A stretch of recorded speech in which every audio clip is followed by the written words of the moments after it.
आम्हाला निर्बल लोकांना बघून ते आले.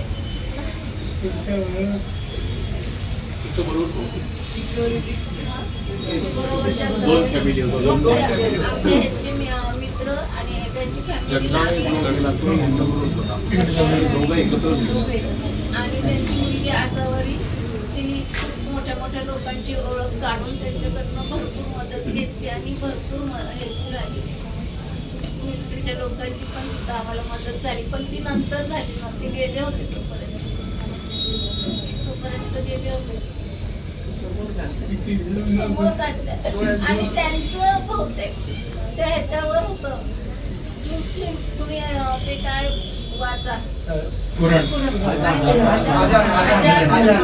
आम्ही सगळ्या लेडीज होतो तिथं, तर सगळ्यांनी मोठमोठ्याने आजारी म्हटले, पण त्यांनी आमच्या माणसांना मारून 27 बहुतेक 4 जण असते. आणि एकाला तर गेटच्या तिथं तो मुस्लिमच होता. तो म्हटला तुम्ही कशाला निर्बल लोकांना मारते, त्यांनी काय चुकी केलेली, तर त्याला तर कपडे काढून गोळ्या झाडल्या. इतकं केलं तर आपल्या घोडेवाल्याला पण मारलं मारताय तर त्याला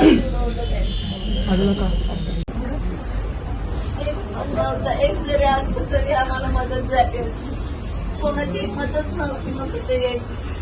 आम्हाला निर्बल लोकांना बघून ते अतिरेकी आले. तुम्ही ते काय वाचा आम्ही सगळ्या लेडीज होतो तिथं, तर सगळ्यांनी मोठमोठ्याने आजार म्हटली, पण त्यांनी आमच्या माणसांना मारून 27 लोक बहुतेक 4 जण असतील. आणि एकाला तर गेटच्या तिथं तो मुस्लिमच झोपले आणि त्यांचा मित्र असा कोपऱ्यात बसला होता. त्याला बोलवून घेतलं. आजान पडताय क्या, बोलताय क्या कुछ. आम्ही त्याचा ऐकून पटापटा टिकल्या काढून फेकल्या की आम्हाला मारायला नको म्हणून.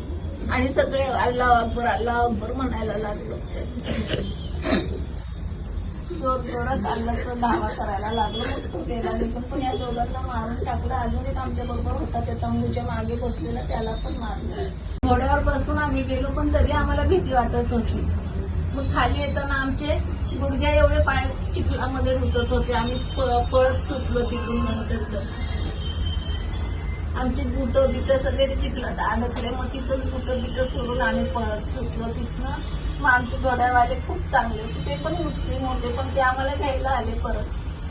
आम्ही जो ड्रायव्हर केला होता त्यांनी पण आम्हाला शेवटपर्यंत साथ दिली. तो पण खूप ढसा रडला. खूप चांगले माणसं होते. काल पाठवले इकडनं रिकामे आले फ्लाईट, आणि त्या फ्लाईटने आम्ही आलो. नंतर आम्हाला सगळ्यांनी सुप्रियाताई सुळेंचे जे हे होते प्रिय होते त्यांनी पण खूप सहकार्य केलं.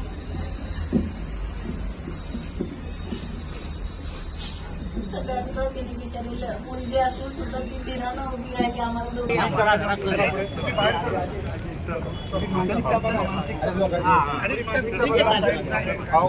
प्लीज यार, चला पुढे, चला एकदम मागे जायचं. चला धक्काबुक्की करायला लावू नका अजिबात.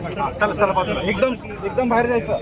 सगळे बाहेर जा, सगळे बाहेर जा, सगळे बाहेर जा, सगळे बाहेर जा. थांबू नका मध्ये कुठे. सोशल मीडियाच्या भाऊ गर्दीत विश्वासार्हतेने चकाकणारे नाव म्हणजे लेट्सअप मराठी. सगळ्यांना, सगळ्या नागरिकांना ती स्पीच, ती लेट्सअप वरील मुलाखती म्हणजे विचारांचा खजिना. त्यानंतरच्या निवडणुकीमध्ये मला सोडून गेले. बातम्या केवळ वस्तुस्थिती सांगणाऱ्या, न प्रोपगंडा, फक्त जनतेचा अजेंडा. कि आने वाला कल जाने वाला है, जाने वाला कल आने वाला है. राजकारण, मनोरंजन असो की क्रीडा क्षेत्र, महाराष्ट्राची स्पंदने संवेदनशीलतेने टिपणारे माध्यम म्हणजे लेट्सअप मराठी. जगासोबत एक पाऊल पुढे राहण्यासाठी लेट्सअपचे ॲप, सोशल मीडिया आणि वेबसाईट सोबत कनेक्टेड रहा.